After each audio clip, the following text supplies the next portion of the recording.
మిత్రులందరికీ శుభోదయం. నేను మీ హరి. మరి మూర్తిమత్వము అనే టాపిక్ నుండి సైకాలజీలో రెండవ గ్రాండ్ టెస్ట్ అండి. మొదటి గ్రాండ్ టెస్టు 100 బిట్లతో చేయడం జరిగింది నిన్న సాయంత్రం. మరి ఈరోజు 84 బిట్లతో రెండవ గ్రాండ్ టెస్ట్ అండి.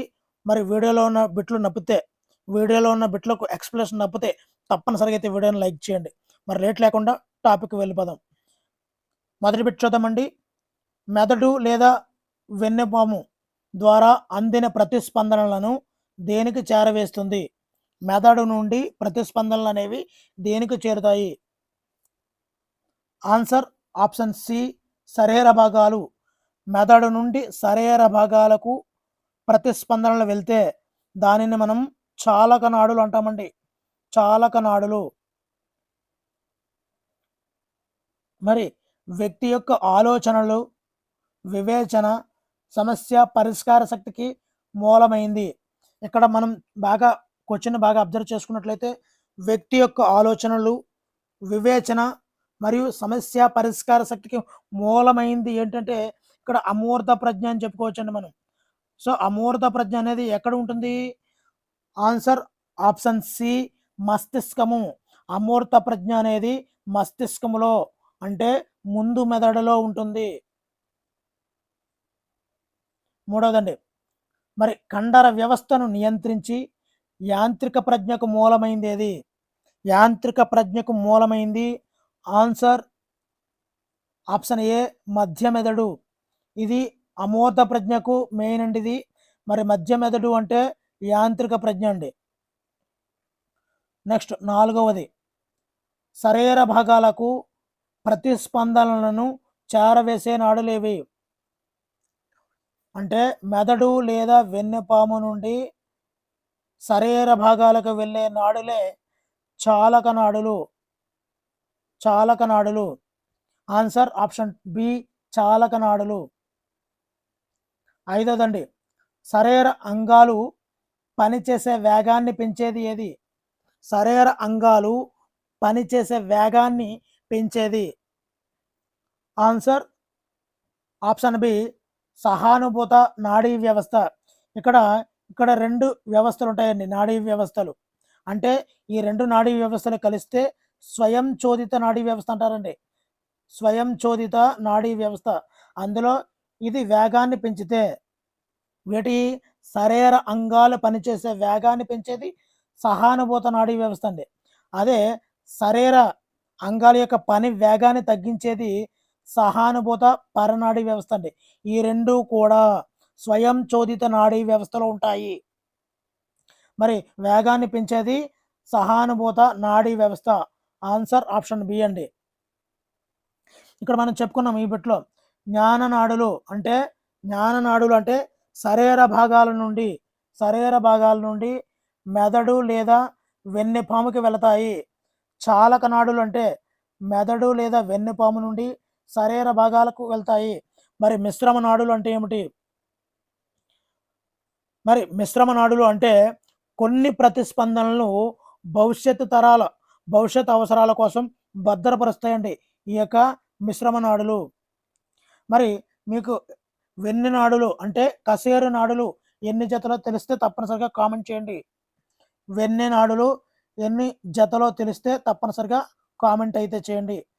ఈ వెన్ను నాడులే కశేరు నాడులు అని కూడా అంటామండి మనం. నెక్స్ట్ ఆరోది, శరీర అంగాలు పనిచేసే వేగాన్ని నియంత్రించేది ఏది? ఇప్పుడే చెప్పుకున్నాము స్వయం చోదిత నాడీ వ్యవస్థలో రెండు రకాలు ఉంటాయి. సో సహానుభూత నాడీ వ్యవస్థ అనేది శరీర అంగాల పని వేగాన్ని పెంచేది అయితే సహానుభూత పరనాడీ వ్యవస్థ అనేది శరీర అంగాలు పనిచేసే వేగాన్ని తగ్గిస్తుంది అన్నాను. ఆన్సర్ ఆప్షన్ ఏ సహానుభూత పరనాడీ వ్యవస్థ. ఏడవది, శరీర సమతాస్థితిని కాపాడేది ఏది? శరీర సమతాస్థితిని కాపాడేది ఆన్సర్ ఆప్షన్ బి అనుమస్తిష్కము. చిన్న మెదడు సమతాస్థితి. ముందు మెదడు మస్తిష్కము అనేది అమూర్త ప్రజ్ఞ, మధ్య మెదడు అనేది యాంత్రిక ప్రజ్ఞ. సో ఈ విధంగా మనం బైఫర్కేషన్ చేసేయాలండి. మరి 8వది శ్వాసక్రియ, హృదయ స్పందన, శ్వాసక్రియ, హృదయ స్పందన, రక్తపీడనము, శరీర ఉష్ణోగ్రత, జీర్ణక్రియ లాంటి అసంకల్పిత ప్రతీకార చర్యలను నియంత్రించేది ఏది? అసంకల్పిత ప్రతీకార చర్యలను నియంత్రించేది ఏది? ఇక్కడ చూడండి, శ్వాసక్రియ, హృదయ స్పందన వంటి చర్యలను నియంత్రించేది. ఆన్సర్ ఆప్షన్ బి మెదడు కాండము. మన యొక్క శ్వాసక్రియ అయిన హృదయ స్పందన అయిన మెదడు కాండమే చూసుకుంటుంది. 9వది సమాచారమును సంవేదనల రూపంలో గ్రహించి మెదడుకు చేర్చే నాడులు. అంటే ఇది శరీరం నుండి మెదడుకి జ్ఞానం రూపంలో వెళ్ళాలి కాబట్టి ఆన్సర్ ఆప్షన్ సి జ్ఞాననాడులు. సమాచారమును సంవేదనల రూపంలో గ్రహించి మెదడుకు చేర్చే నాడులే జ్ఞాననాడులు. మరి ఇందాక చెప్తానన్నాను, ఇప్పుడు చాలక నాడులు అనేవి మెదడు నుండి శరీరానికి వెళ్తాయి. మిశ్రమ నాడులు అనేవి మరి కొన్ని ప్రతిస్పందనలను భవిష్యత్ అవసరాల కోసం భద్రపరుస్తాయి. జ్ఞాననాడులు శరీరం నుండి మెదడుకి వెళతాయి. మరి వెన్నె నాడులు అనేవి శరీరంలో 31 జతలు ఉంటాయి. ఇందాక చెప్తానన్నాను కదా, 31 జతలు ఉంటాయి. వెన్నె నాడులు 31 జతలు. మరి అదేవిధంగా కపాల నాడులు కూడా ఉంటాయండి. కపాల నాడులు అనేవి 12 జతలు ఉంటాయండి. కపాల నాడులు 12 జతలు. 10వది నాళంతో కూడుకున్న గ్రంథులు ఏవి? నాళంతో కూడుకున్న గ్రంథులు ఏవి? గ్రంథుల్ని మనం ఏమంటాము? ఆన్సర్ ఆప్షన్ సి నాళ సహిత గ్రంథులు. నాళ సహిత గ్రంథులు అంటాము. 11వది లాలాజల గ్రంథులు ఏ రకమైన గ్రంథులు? లాలాజల గ్రంథులు ఆన్సర్ ఆప్షన్ సి నాళ సహిత గ్రంథులు. మరి ఈ నాళ సహిత గ్రంథుల్లోకి ఏమేమి వస్తాయంటే మన క్వశ్చన్లో చెప్పుకున్నట్టుగా లాలాజల గ్రంథులు అనేవి నాళ సహిత గ్రంథులు. అదేవిధంగా జఠర గ్రంథులు, జఠర గ్రంథులు, ఆంత్రగ్రంథులు, కాలేయం కూడా నాళ సహిత గ్రంథే. అదేవిధంగా స్వేద గ్రంథులు కూడా నాళ సహిత గ్రంథులే. ఇక్కడ మళ్ళీ చెప్తాను, జఠర గ్రంథులు, ఆంత్ర గ్రంథులు, కాలేయము, స్వేద గ్రంథులు, లాలాజల గ్రంథులు ఇవన్నీ కూడా లాలాజల గ్రంథులకు, నాళ సహిత గ్రంథులకు ఉదాహరణ. మరి ఈ నాళ సహిత గ్రంథులు విడుదల చేసే స్రావకాలు ఏవి?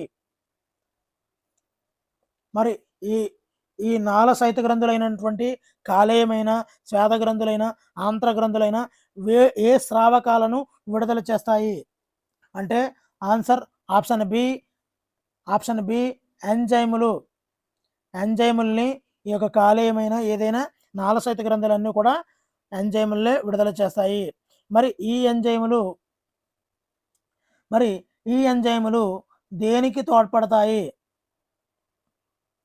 ఈ ఎంజైములు అనేవి మరి ఆన్సర్ ఆప్షన్ బి జీర్ణక్రియకు, విసర్జన క్రియకు కూడా ఈ యొక్క ఎంజైములు అనేవి తోడ్పడతాయి. మరి ఈ ఎంజైములు ఎక్కడ వస్తాయి? నాళ సహిత గ్రంథులు. నాళ సహిత గ్రంథులు ఎక్కడ ఉంటాయి అంటే లాలాజల గ్రంథుల్లోను, కాలేయములోను, ఆంత్ర గ్రంథుల్లోను, స్వేద గ్రంథుల్లోను కూడా ఈ యొక్క నాళ సహిత గ్రంథులు అనేవి ఉంటాయి. నాళ సహిత గ్రంథులు విడుదల చేసే స్రావకాలు ఎంజైములు.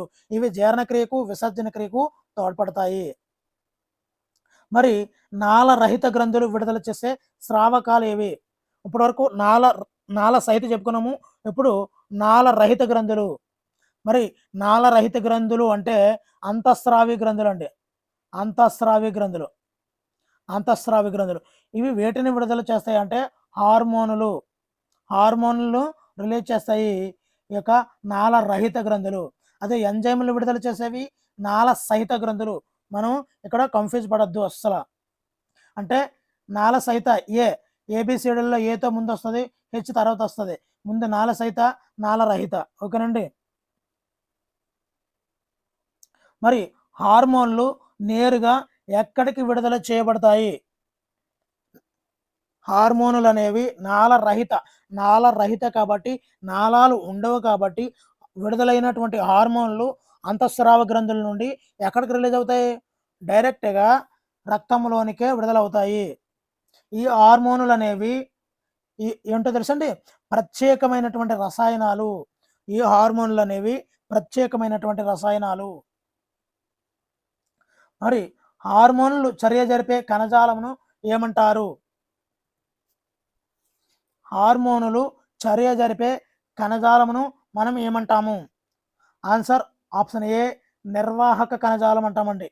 నిర్వాహక కణజాలము. మరి మానవ దేహంలోని అంతఃస్రావి గ్రంథులు అంటే ఇందాక చెప్పాను, నాళరహిత గ్రంథులు, అంతఃస్రావ గ్రంథులు అని చెప్పాను. ఓకేనండి. ఈ అంతఃస్రావ గ్రంథుల్లో ఒక ప్రధానమైన గ్రంథి ఏది? ఆన్సర్ ఆప్షన్ బి పీయూష గ్రంథి.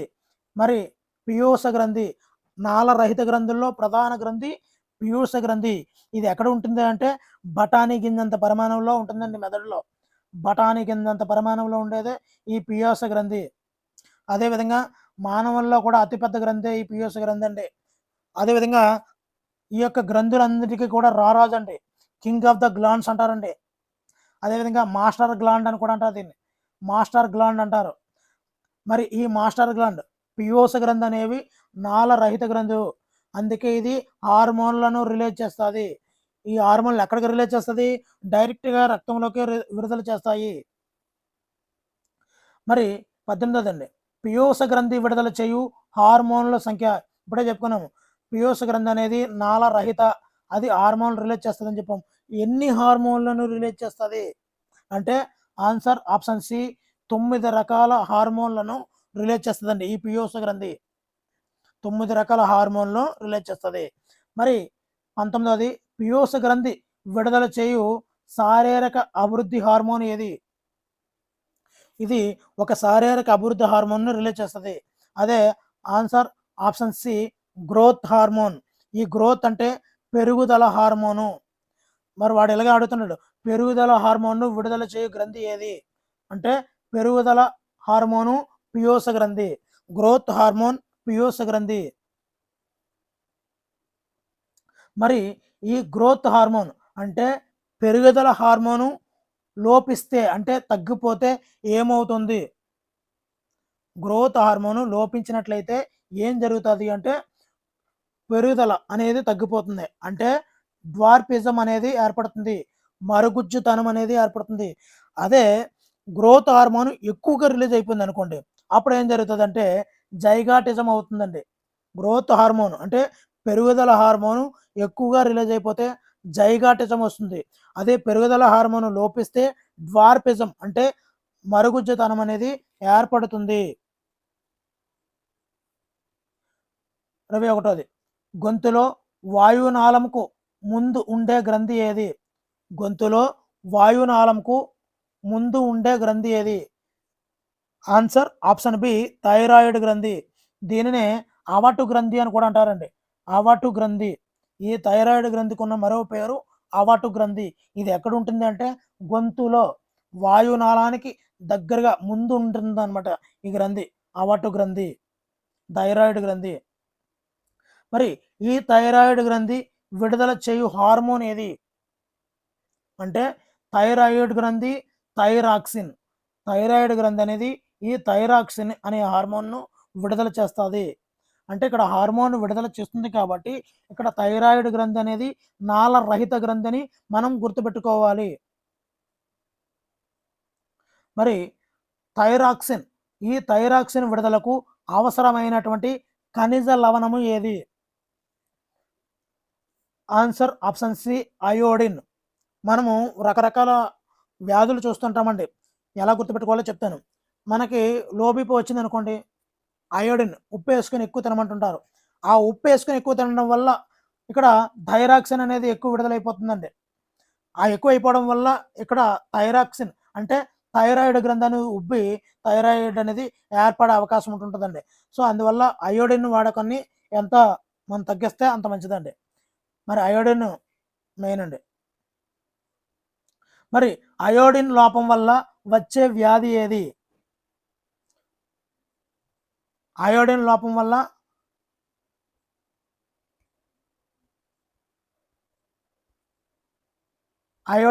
వల్ల వచ్చే వ్యాధి ఏది? ఆన్సర్ ఆప్షన్ బి గాయిటర్, సామాన్య గాయిటర్. అదేవిధంగా కౌమార దశలో థైరాక్సిన్ లోపిస్తే, ఈ థైరాయిడ్ గ్రంథి విడుదల చేసే థైరాక్సిన్ లోపించింది అనుకోండి, ఏ దశలో? కౌమార దశలో లోపిస్తే ఏమవుతుంది అంటే క్రెటినిజం అనేది ఏర్పడుతుందండి. క్రెటినిజం. నెక్స్ట్, పారాథైరాయిడ్ గ్రంథి విడుదల చేసే హార్మోన్ ఏది? థైరాయిడ్ గ్రంథి థైరాక్సిన్ అయితే పారాథైరాయిడ్ గ్రంథి పారాథార్మోన్.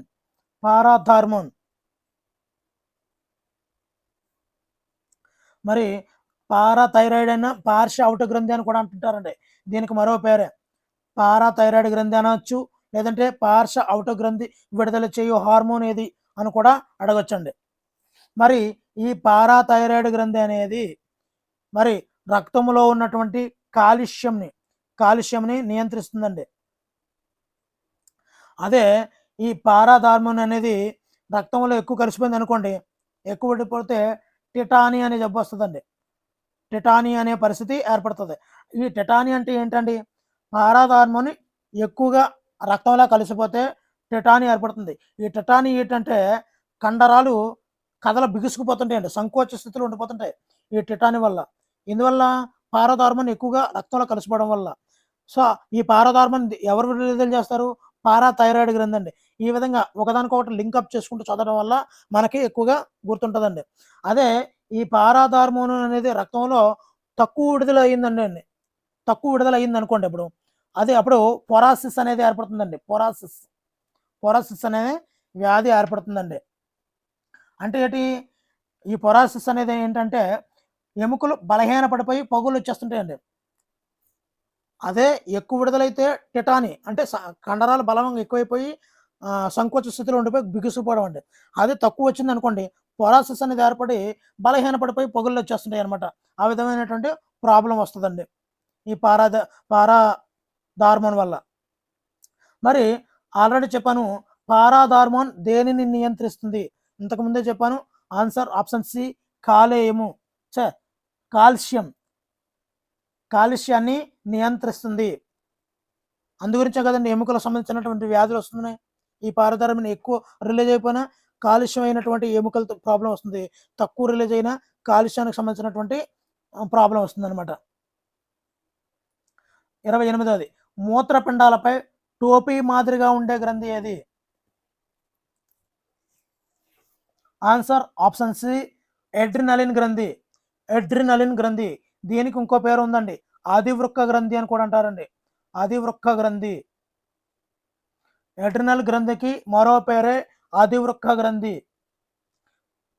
ఎడ్రినల్. మరి ఉద్వేగాల గ్రంథి అని దేనిని అంటారు? ఆన్సర్ ఆప్షన్ సి ఎడ్రినలిన్ గ్రంథి. ఉద్వేగాల గ్రంథి, ఉద్వేగాల హార్మోను, ఇవన్నీ కూడా ఎడ్రినల్ గ్రంథికి ఉన్న మరో పేర్లండి. మరి ఈ ఎడ్రినలిన్ గ్రంథి విడుదల చేయు హార్మోన్ ఏది? ఎడ్రినలిన్ గ్రంథి విడుదల చేయు హార్మోన్ ఏది? ఇది పారాథార్మోన్ అనేది పారాథైరాయిడ్. సో థైరాయిడ్ గ్రంథి థైరాక్సిన్. మరి ఈ రెండాట్లో ఏదవుతుందండి? ఎడ్రినలిన్ అనే హార్మోన్ని రిలీజ్ చేస్తుంది. ఎడ్రినలిన్ అనే హార్మోన్నే రిలీజ్ చేస్తుంది. 31దండి, ఫైట్ ఆర్ ఫ్లైట్ హార్మోన్ అని దేని అంటారు? ఫ్లైట్ హార్మోన్ అని దేనిని అంటారు? ఆన్సర్ ఆప్షన్ సి ఎడ్రినలిన్ గ్రంథిని ఫైట్ ఆర్ ఫ్లైట్ హార్మోన్ అని కూడా పిలుస్తుంటారు. 32వది, స్త్రీ బీజకోశము విడుదల చేయు హార్మోన్లు ఇవి?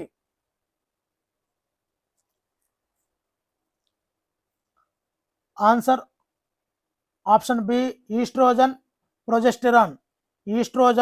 ప్రొజెస్టరాన్. అదే మగవాళ్ళలో అయితే టెస్టోస్టెరాన్, మగవాళ్ళలో ముస్కాలు విడుదల చేయే హార్మోన్లు అయితే టెస్టోస్టెరాన్, యాండ్రోజన్ ఇవి విడుదలవుతాయండి. ఆడవాళ్ళలో ఈస్ట్రోజన్ మరియు ప్రొజెస్టరాన్ ఇవి ఏర్పడుతుంటాయండి.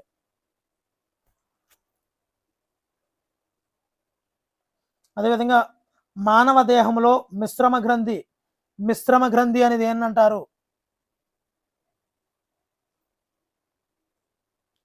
ఆన్సర్ ఆప్షన్ బి క్లోమ గ్రంథి. క్లోమ గ్రంథినే మిశ్రమ గ్రంథి అని కూడా పిలుస్తుంటారు. మరి క్లోమ గ్రంథిలోని వినాల భాగం ఏది? క్లోమ గ్రంథిలోని వినాల భాగం ఏది? Answer option B Langerhans పుటికలు. క్లోమ గ్రంథిలోని వినాల భాగము లాంగర్ హన్స్ పుటికలు. మరి లాంగర్ హన్స్ పుటికలు విడుదల చేయు హార్మోన్ ఏది? లాంగర్ హన్స్ పుటికలు విడుదల చేయు hormone answer option C insulin. ఇక్కడ మనం బాగా అబ్జర్వ్ చేసుకుంటే థైరాయిడ్ గ్రంథి థైరాక్సిన్, పారాథైరాయిడ్ పారాథార్మోన్, ఎడ్రినలిన్. మరి ఇన్సులిన్ అనేది లాంగర్ హన్స్ పుటికలు అనేవి క్లోమం. సో ఈ విధంగా మనము లింకప్ చేసుకుంటూ చదువుతుంటే మనకు ఒకవేళ బిట్ తెలియకపోయినా మనం ఆన్సర్ చేసిన వాళ్ళం అవుతామండి. మరి ఇన్సులిన్ లోపం వల్ల కలిగే వ్యాధి ఏది? ఇన్సులిన్ లోపం వల్ల కలిగే వ్యాధి answer option C diabetes. Thyroid లోపం వల్ల గాయిటర్ అండి. ఇంతకుముందే చెప్పాం క్రెటినిజం అంటే మిక్సోడేమో కూడా చెప్పాం. ఇప్పుడు ఇన్సులిన్ లోపం వల్ల వచ్చే వ్యాధి డయాబెటీస్. చక్కెర వ్యాధి అంటారు, లేదా షుగర్ వ్యాధి అంటారు, లేదా మధుమేహ వ్యాధి అంటారు, లేదా డయాబెటీస్ అంటారండి. 37వది వ్యక్తి మూర్తిమత్వ వికాసంపై చూపే మొదటి పరిసరం ఏది? ఆన్సర్ ఆప్షన్ బి కుటుంబం. మొదటి పరిసరము కుటుంబము. మరి సాంఘిక వికాసానికి పునాది మెట్టుగా భావించదగినటువంటి పరిసర కారకం ఏది? ఆన్సర్ ఆప్షన్ బి కుటుంబం. సాంఘిక వికాసానికి పునాది మెట్టుగా భావించదగిన పరిసర కారకమే కుటుంబం. 39వది తల్లిదండ్రులు మధ్య సంబంధాలు, పిల్లలను పెంచే తీరు మొదలైనవి ఏ కారకాలు?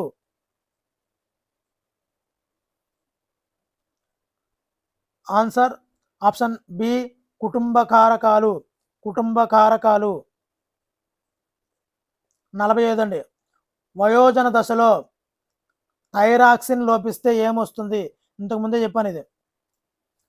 వయోజన దశలో థైరాక్సిన్ లోపిస్తే ఆన్సర్ ఆప్షన్ బి మిక్సోడిమా. అదే థైరాయిడ్ ఎక్కువైతే క్రెటినిజం. 41 మనం బయటకు చూపించే ప్రవర్తన మొత్తం ప్రవర్తనలో ఎన్నో భాగం మాత్రమేనని సిగ్మండ్ ఫ్రాయిడ్ అభిప్రాయపడ్డాడు.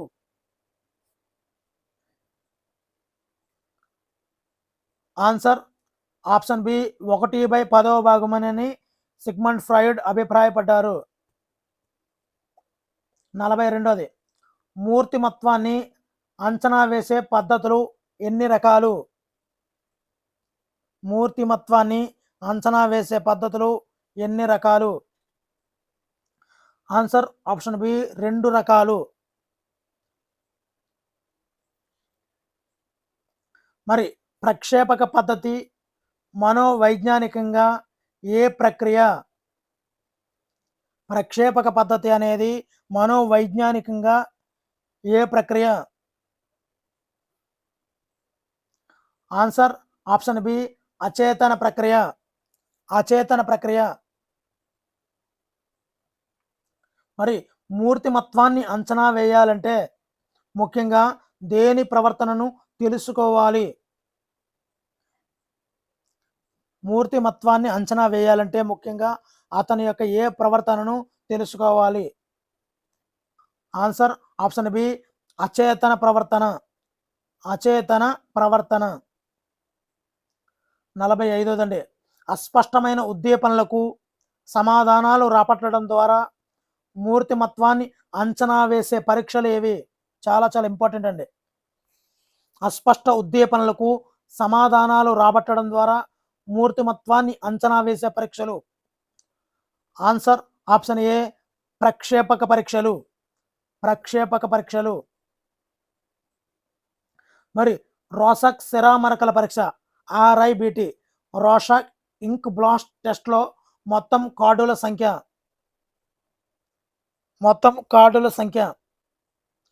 ఆన్సర్ ఆప్షన్ బి 10 కార్డులు ఉంటాయండి.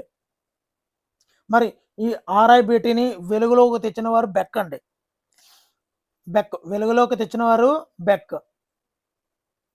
మరి రోసాక్ పరీక్షలో సిరామరకలు ఎన్ని రంగుల్లో ఉంటాయి?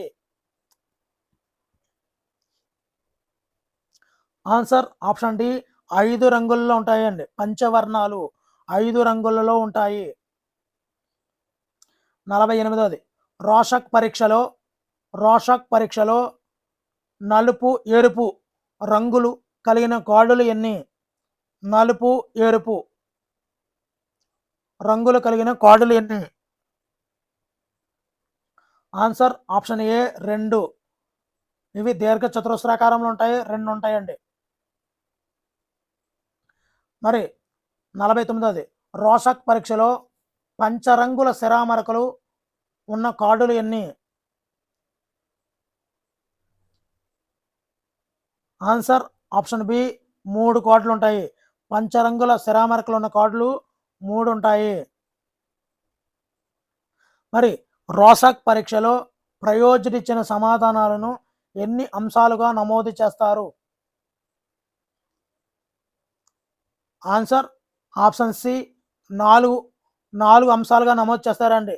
ఒకటోది స్థానం ఆధారంగా స్థానం, రెండోది విషయం, మూడోది నిర్ణాయకం, నాలుగోది మౌలికం. సో ఈ విధంగా రోసాక్ పరీక్షలో ప్రయోజనిచ్చిన సమాధానాలను 4 అంశాలుగా నమోదు చేస్తారు. స్థానం, విషయం, నిర్ణాయకం, మౌలికం, ఈ 4 అంశాలుగా వీటిని నమోదు చేస్తుంటారు. మరి రోసాక్ పరీక్షలో కార్డులో ఏ భాగం చూసి ప్రయోజకుడు ప్రతిస్పందన ఇచ్చాడో తెలిపేది ఏది? ఏ భాగము అంటే ఇక్కడ స్థానాన్ని తెలియజేస్తుందండి. ఇక్కడ ఏ భాగం చూశాడు అంటే అక్కడ స్థానాన్ని తెలియజేస్తుంది. మరి రోసాక్ పరీక్షలో సిరామరకలో ఏమి చూశాడు అనేది ఇక్కడ మనకి విషయాన్ని తెలియజేస్తుందండి. మరి ఎక్కడ చూశాడు అనేది స్థానం అయితే ఏమి చూశాడు అనేది విషయాన్ని తెలియజేస్తుంది. మరి విషయంలో ఏముంటాయి? మానవ రూపమా, జంతువు రూపమా, మానవ భాగమా, జంతు భాగమా, ప్రకృతి ఆకారమా, ప్రాణరహితమా, ఇలా రకరకాలు ఉంటాయి విషయాల్లో. అదే స్థానంలో అనుకోండి, పూర్తి బొమ్మ, పెద్ద భాగమా, చిన్న భాగమా, ఖాళీ భాగమా, ఇలా ఉంటాయండి స్థానంలో అయితేనే.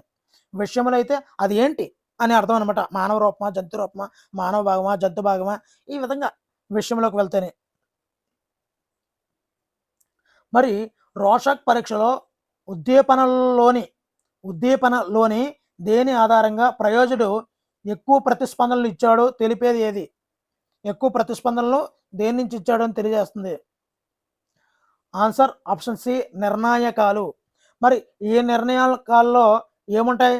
రంగు ఉంటుంది, ఆకారం, కదలిక, నీడలు, ఇవన్నీ కూడా ఈ నిర్ణాయకాలలో ఉంటాయండి. మరి స్థానం అంటే చెప్పుకున్నాము, పూర్తి బొమ్మ, పెద్ద భాగమా, చిన్న భాగమా, ఖాళీ భాగమా. విషయం అంటే చెప్పుకున్నాము, మానవ రూపమా, జంతు రూపమా, మానవ భాగమా, జంతు భాగమా, ప్రకృతి ఆకారమా, ఈ విధంగా. నిర్ణయాకం అంటే రంగుల, ఆకారాల, కదలిక, నీడల, ఇవన్నీ కూడా. ఓకేనండి. ఎక్కువ ప్రతిస్పందనలు ఇచ్చివ్వడానికి ఈ నిర్ణయాకం అనేది తోడ్పడుతుందండి. మరి రోసాక్ పరీక్షలో మరకను చెట్టు అని గుర్తిస్తే, చెట్టు ఇక్కడ మనం గమనించాలి, చెట్టు అనేది ప్రకృతిలో భాగం అంటే నేచర్. దానిని ఏ అక్షరంతో చూస్తారంటే ఆన్సర్ ఆప్షన్ సి ఎంతో చూసిస్తారండి. ఎంతో చూసిస్తారు, ప్రకృతి ఆకారం కాబట్టి. అదే రోషక్ పరీక్షలో శరామరకను ఏనుగు తొండంలాగా గుర్తించారనుకోండి, అంటే ఇక్కడ ఏంటి, జంతువు యొక్క భాగం, యానిమల్ డివైస్ పార్ట్ అనమాట. కాబట్టి ఇక్కడ ఆన్సర్ ఆప్షన్ బి ఏడితో చూస్తారండి. యానిమల్ పార్ట్ అనమాట. ఆ విధంగా ఏడితో మనకి సూచిస్తారండి. అదే రోషక్ పరీక్షలో శరామరకను కుర్చీలాగా గుర్తిస్తే ఏ ఆకారంతో చూస్తారు? ఆన్సర్ ఆప్షన్ డి అదర్ అండి. ఓ కుర్చీ ఆబ్జెక్ట్ లేదా అదర్, కుర్చీలాగా గుర్తిస్తే ఆబ్జెక్ట్ అని మనము చెప్పుకోవచ్చండి. మరి ఈ రోషక్ శరామరకల పరీక్షను రూపొందించింది ఎవరు అంటే ఆన్సర్ ఆప్షన్ సి హెర్మాన్ రోషక్ అండి. అంతకుముందే చెప్పాను, రోషక్ ఇంక్బ్లాస్ట్ టెస్ట్ని హెర్మన్ రోషక్ రూపొందించారు, కానీ వెలుగులోకి తెచ్చింది మాత్రం బెక్ అండి, బెక్. నెక్స్ట్ వచ్చేస్తే ఇతివృత్త గ్రాహిక పరీక్ష టిఏటి థీమాటిక్ అప్రిసెప్షన్ టెస్ట్ను రూపొందించింది ఎవరు? థీమాటిక్ అప్రిసెప్షన్ టెస్ట్ను రూపొందించింది answer option A Murray and Morgan, Murray and Morgan. మరి 59వది టిఏటిలో అంటే థీమాటిక్ అప్రిసెప్షన్ టెస్ట్లో థీమా అనగా థీమ్ అంటే కథ, థీమ్ని ఎంచుకుంటూ ఉంటాం మనం. ఇప్పుడు ఏదైనా రాసేటప్పుడు థీమ్ని ఎంచుకొని చేయరా అని చెప్తాం, అంటే ఒక కథను ఎంచుకోవడం. అదేవిధంగా 65 అండి టిఏటిలో థీమాటిక్ అప్పర్ సెక్షన్ టెస్ట్లో అప్పర్ సెక్షన్ అంటే ఏమిటి? ఆన్సర్ ఆప్షన్ సి సూక్ష్మంగా గ్రహించడం. ఒక కథని సూక్ష్మ రూపంలో చెప్పగలిగితే అదే కథలోని సారాంశాన్ని సూక్ష్మంగా గ్రహించడాన్ని మనము థీమాటిక్ అప్పర్ సెక్షన్ టెస్ట్ అని కూడా అంటారండి. మరి 61వది టిఏటిలో మొత్తం కార్డుల సంఖ్య ఎంత? Answer option C 30+1.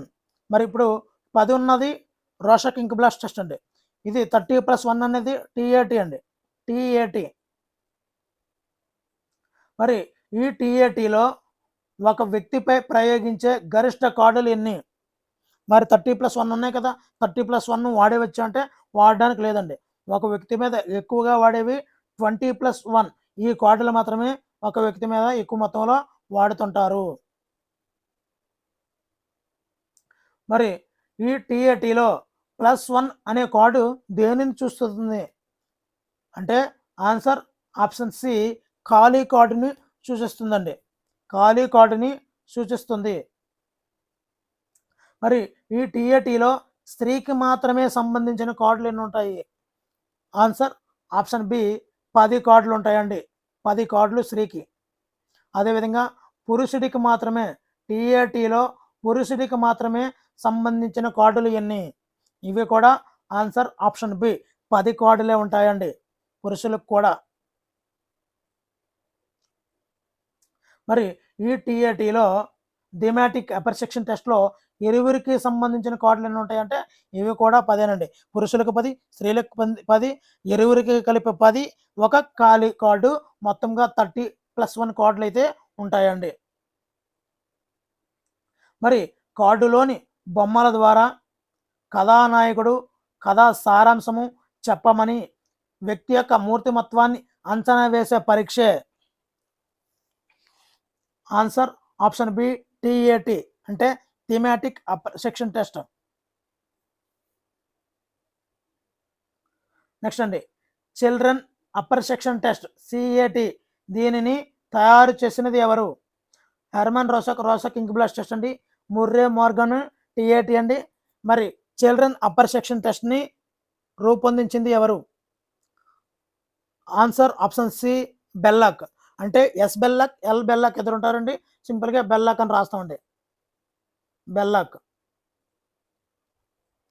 మరి సిఏటి అంటే చిల్డ్రన్ అప్రిసెప్షన్ టెస్ట్లో ఉపయోగించే మొత్తం కార్డుల సంఖ్య, మొత్తం కార్డులు 10 ఉంటాయండి. ఇక్కడ రోషక్ ఇంక్బ్లాస్ట్ టెస్ట్లోని 10 ఉంటాయి, సిఏటిలో కూడా 10 ఉంటాయండి. కానీ టిఏటిలో మాత్రం 30+1 కార్డులు అయితే టిఏటిలో ఉంటాయండి. మరి 70వది సిఏటి పరీక్ష ఏ వయస్సు వారికి సంబంధించింది? చిల్డ్రన్ అప్రిసెప్షన్ టెస్ట్ అనేది ఏ వయస్సు వారికి సంబంధించిందంటే 3 నుంచి 10 సంవత్సరాల మధ్య ఉండే పిల్లలకి చిల్డ్రన్స్ కదా 3 to 10 ఇయర్స్ మధ్యలో ఉన్న వాళ్ళకి ఈ సిఏటి పరీక్ష అనేది సంబంధించింది. మరి ఈ సిఏటి పరీక్షలో వేటి బొమ్మలతో కూడిన కార్డులు ఉంటాయి. ఇంతకు ముందే చెప్పాను టీఏటి అనే దానిలో కథానాయకుడు అదేవిధంగా కథా సారాంశం చెప్పమని కథానాయకుడికి సంబంధించినటువంటి బొమ్మలు ఉంటాయని చెప్పాము. అది టీఏటికి. మరి సిఏటికి దేనిలో ఉంటాయంటే మరి చిల్డ్రన్స్కి ఏది ఇష్టం బాగానా? మనుషుల బొమ్మలు ఇష్టమా? కాదు, జంతువులు మరియు పక్షుల బొమ్మల ద్వారా ఈ యొక్క సిఏటి చిల్డ్రన్ అప్పర్ సెక్షన్ టెస్ట్లో 10 కార్డులు కూడా ఈ జంతువులు బొమ్మల కార్డులతో ఉంటాయండి. దీన్ని బెక్ జంతువు. ఓకేనండి, ఈ విధంగా మనము గుర్తుపెట్టుకోవచ్చండి. మరి 72వది పద సంవర్గ పరీక్షలను తయారు చేసింది ఎవరు? ముర్రే మోర్గన్ తెలుసు, రాసక్ తెలుసు, బెల్లాక్ తెలుసు, ఇంకా కెంట్ అండ్ రసనఫ్ అండి. పద సంవర్గ పరీక్షలను తయారు చేసింది కెంట్ అండ్ రసనఫ్. మరి సిఏటి, ఆర్ఐబిటి, టిఏటి ఈ విధంగా మనము చెప్పేసుకోవచ్చు అనమాట ఆప్షన్ చూసి. ఒక పదం చెప్పిన వెంటనే దానికి అనుగుణంగా మరొక పదం చెప్పడం ద్వారా అచేతన విషయాలను బయటికి తెలిపే పరీక్ష ఏంటి? ఒక పదంతో ఇంకొక పదాన్ని అనుగుణ్యం చెందడం. అనుగుణ్యం అంటే సంసర్గం చెందడం అని అర్థం. ఇక్కడ ఆన్సర్ ఆప్షన్ సి, పద సంసర్గ పరీక్ష. 74వదండి అనేక అంశాలకు సంబంధించినటువంటి మూర్తిమత్వ లక్షణాలను తెలుసుకోవడానికి రాతపూర్వకంగా జవాబులు ఇచ్చే ప్రశ్నలు ఉండే అప్రక్షేపక పరీక్ష ఏది? జవాబులు ఇచ్చే ప్రశ్నలు. ఆన్సర్ ఆప్షన్ బి, ప్రశ్నావళి.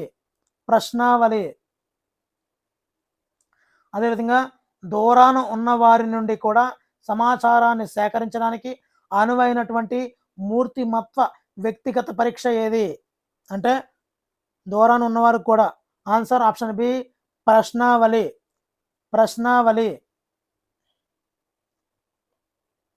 నెక్స్ట్ 76వది ప్రతి ప్రశ్నకు స్వేచ్ఛగా సమాధానాలు రాసే ప్రశ్నావళి స్వేచ్ఛాపూరిత ప్రశ్నావళి అని కూడా అంటుంటాము.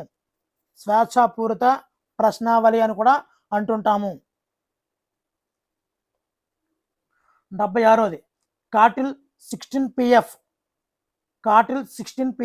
పరీక్ష అనేది ఒక రకమైనటువంటి. ఆన్సర్ ఆప్షన్ బి, ఒక రకమైనటువంటి ప్రశ్నావళి. నెక్స్ట్ 78వది యథాతథమైనటువంటి విషయాలు ఉన్నవి ఉన్నట్లు ప్రకటించే అప్రక్షేపక పరీక్ష ఏది? యథాతథమైన విషయాలు ఉన్నవి ఉన్నట్లు ప్రకటించే అప్రక్షేపక పరీక్ష ఏది? ఆన్సర్ ఆప్షన్ బి, మూర్తిమత్వ శోధికలు. చాలా ఇంపార్టెంట్ అండి. మూర్తిమత్వ శోధికలు యథాతథమైన విషయాలు ఉన్నవి ఉన్నట్లుగా ప్రకటించే అప్రక్షేపక పరీక్షే మూర్తిమత్వ శోధికలు. 74వది అవును కాదు అని జవాబులు గుర్తించే ప్రవచనాలు ఉండే మూర్తిమత్వ అప్రక్షేపక పరీక్ష ఏది? ఆన్సర్ ఆప్షన్ బి, మూర్తిమత్వ శోధికలు.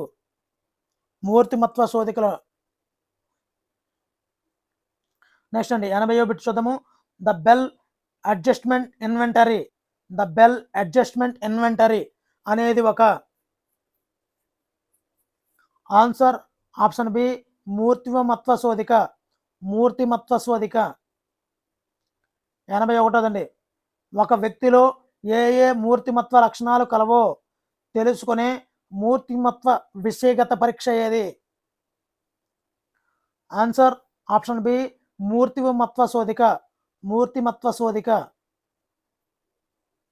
నెక్స్ట్ 82వది గృహ సర్దుబాటు, సాంఘిక సర్దుబాటు, భావోద్వేగ సర్దుబాటులను తెలుసుకోవడానికి ఉపయోగించే మూర్తిమత్వ శోధిక ఏది? సర్దుబాటు, adjustment. The bell adjustment inventory. మనం ఇక్కడ ఇంతకుముందే చెప్పుకున్నాము కార్టిల్ 16PF అనేది మూర్తిమత్వ శోధిక కాదండి, ఇది ఒక ప్రశ్నావళి. విడదీసేయాలి మనం. నెక్స్ట్ మొట్టమొదటి మూర్తిమత్వ శోధిక ఏది? మొట్టమొదటి మూర్తిమత్వ శోధిక ఏది? చాలా చాలా ఇంపార్టెంట్ బిట్ అండి. Answer option B Woodworth personal data sheet. Woodworth personal data sheet. Next 84దండి చిట్ట చివరి బిట్టు. ఎంఎంపిఐ. ఎంఎంపిఐ అంటే మిన్నెసోటా మల్టీబేసిక్ పర్సనాలిటీ ఇన్వెంటర్ అనేది ఒక ఆన్సర్ ఆప్షన్ బి మూర్తిమత్వ శోధిక. మూర్తిమత్వ శోధిక. మరి ఇక్కడ 2 బిట్లు అయితే అడగడం చెప్తానండి. ఒక బిట్ నేను చెప్తాను, ఒక బిట్టు మీరు చెప్పాలండి. ఈ ఎంఎంపిఐని రూపొందించింది ఎంఎంపిఐ అంటే మిన్నెసోటా మల్టీబేసిక్ పర్సనాలిటీ ఇన్వెంటరీ. మరి దీనిని రూపొందించింది హతావే అండ్ మెకాన్లీ. ఎంఎంపిఐ మెకాన్లీ గుర్తుంచుకోండి. మెకాన్లీ. ఎంఎంపిఐ ఎం మెకాన్లీ. అయితే ఇందులో పరీక్షలో ఉండే అంశాలు ఎన్ని మీకు తెలిస్తే తప్పనిసరిగా కామెంట్ అయితే చేయండి. ఎంఎంపిఐ అనే పరీక్షలో ఉండే అంశాలు ఎన్ని ఉంటాయో తెలిస్తే తప్పనిసరిగా కామెంట్ చేయండి. ఓకేనండి. మరి వీడియో నచ్చితే, వీడియోలో ఉన్నటువంటి ఎక్స్ప్లెనేషన్ బాగుంటే తప్పనిసరిగా లైక్ చేయండి. ఇలాంటి మరిన్ని వీడియోల కోసం ఛానల్ సబ్స్క్రైబ్ చేసుకోండి. Thank you for watching. Me Hari signing out.